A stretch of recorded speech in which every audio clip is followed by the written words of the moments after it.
साथियों, आज हम ईरान के इस्लामीकरण के विषय में बात करेंगे और इस विषय में बात करने का जो अर्थ है वो इस कारण से है कि ईरान में जो इस्लामीकरण हुआ लगभग भारत में भी वैसी ही परिस्थितियां रही हैं, लेकिन अंतर बस इतना है कि ईरान का इस्लामीकरण हो गया और भारत आज एक लोकतंत्र है, पंथ निरपेक्ष शासन है। लेकिन साथियों, धीरे ही सही भारत भी ईरान की तरह उसी दिशा में आगे बढ़ रहा है और यही कारण है कि ईरान के जो इस्लामीकरण की कहानी यदि हम आपको इतिहास के पन्ने से समझाने की कोशिश करेंगे तो हो सकता है कि कुछ आप इसके विषय में बचाव के लिए प्रयास करने को आगे आए।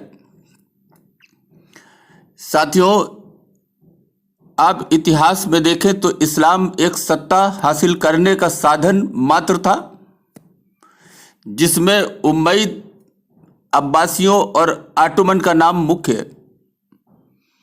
ऐसी सत्ता जो इस्लामिक हो, जिसमें लोकतंत्र, पंथ निरपेक्षता का कोई स्थान न हो। साथियों, आप जानते हैं कि ईरान का पुराना नाम फारस है और इतिहास बहुत ही इसका नाटकीय रहा है। ईरानी इतिहास में साम्राज्यों की कहानी ईसा के 600 वर्ष पहले के हखामनी शासकों से शुरू होती है। पारसियन शासकों ने ईरान तथा आर्यन दोनों शब्दों का प्रयोग किया है। बाहरी दुनिया के लिए 1935 तक इसका नाम फारस था। साथियों, सन 1935 में रजा शाह पहलवी के नवीनीकरण कार्यक्रमों के तहत देश का नाम भी बदलकर फारस से ईरान कर दिया गया था।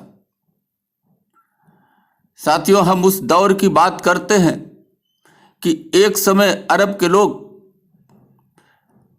रसूल मोहम्मद के नेतृत्व में काफी शक्तिशाली होकर आसपास के इलाके में अपना साम्राज्य बढ़ा रहे थे। सन 634 की बात करें तो सन 634 में उन्होंने गजा के निकट बेजेंटाइनों को एक निर्णायक युद्ध में हरा दिया था। फारसी साम्राज्य पर भी उन्होंने आक्रमण किए थे। सन 641 में उन्होंने हमादान के निकट यज़दगर्द को हरा दिया। साथियों, हमादान सबसे पुराने ईरानी शहरों में से एक है। इसके बाद इस्लाम का झंडा, उसका परचम बढ़ता गया। उन्होंने 654 में खुरासान पर अधिकार कर लिया और 707 ईस्वी तक बाल्ख पर भी।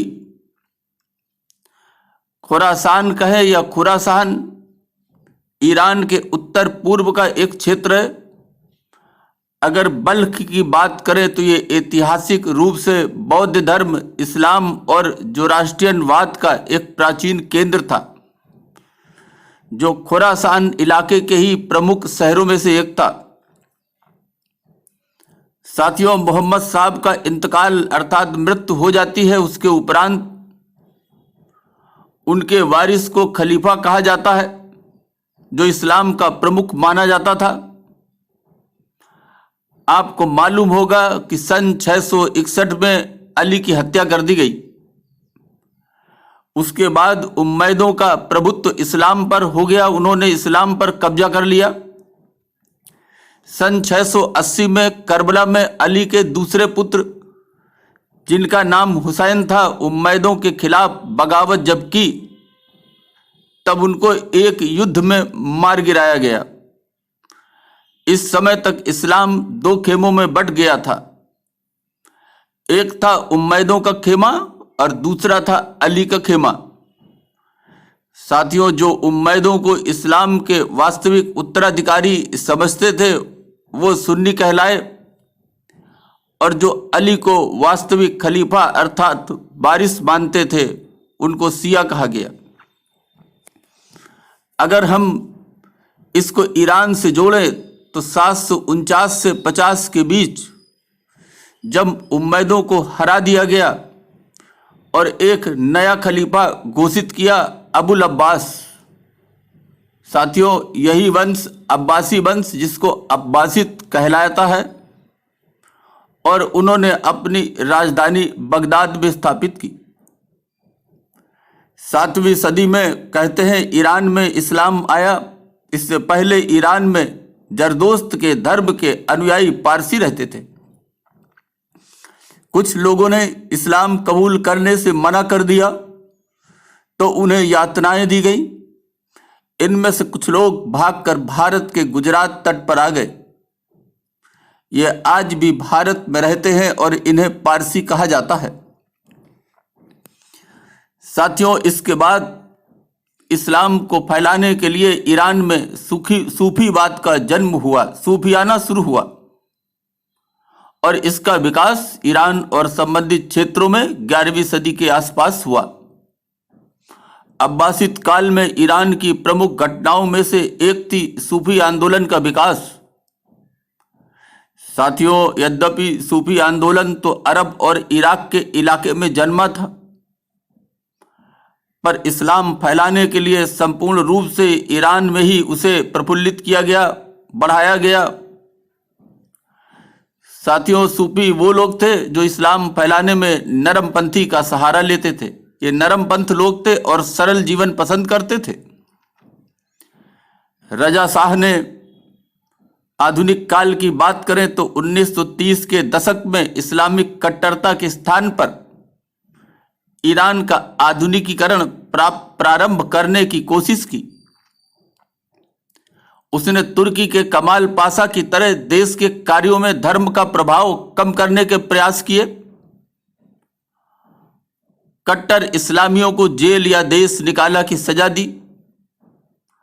अयातुल्ला खुमैनी इसी तहत पहले इराक और फिर इस्तांबुल और उसके बाद पेरिस में रहे।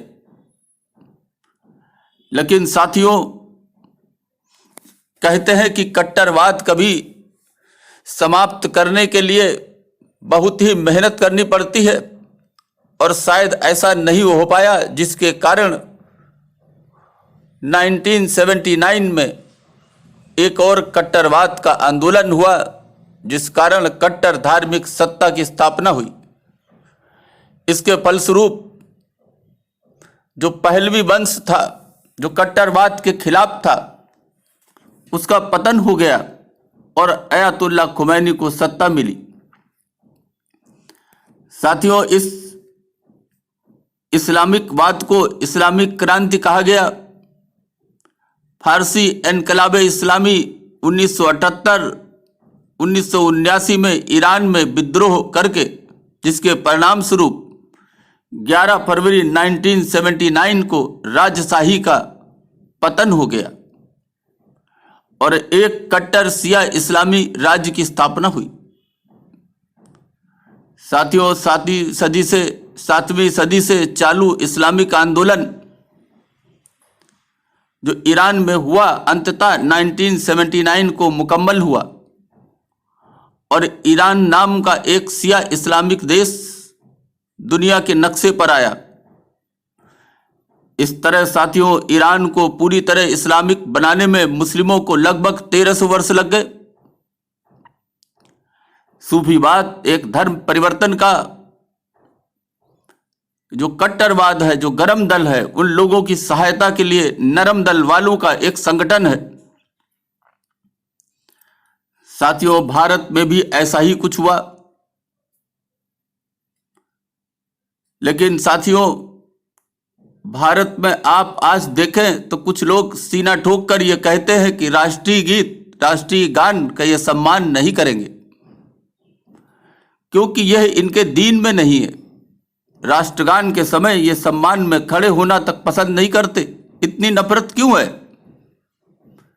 रसूल के नाम की बार बार गवाही और उनकी सलामती की दुआ करने वाला एक मुस्लिम किस निरंकार की बात करता है?